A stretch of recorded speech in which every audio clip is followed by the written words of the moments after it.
Welcome, I'm from is a Samsung Galaxy A52s, and today I'll show you how to insert SIM and SD card into this phone.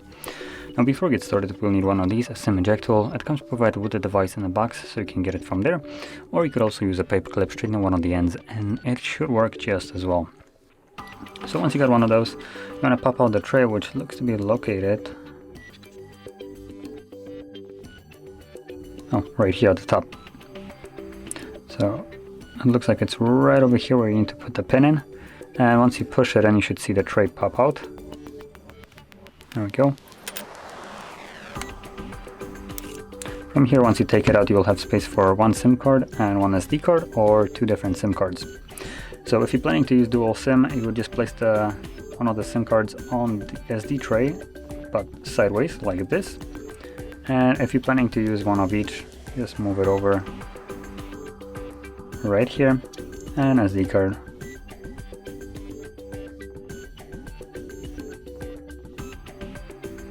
There we go, like so. Now make sure that the cards are laying flush on the tray, and there is also a way. Well, as you can see, they are basically being held on the tray themselves, so they won't fall out.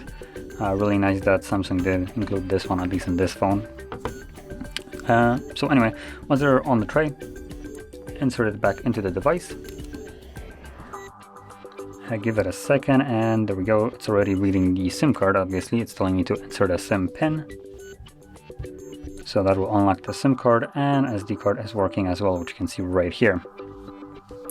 And that is how you insert both SIM and SD card into this device. So if you found this video helpful, don't forget to hit like, subscribe, and thanks for watching.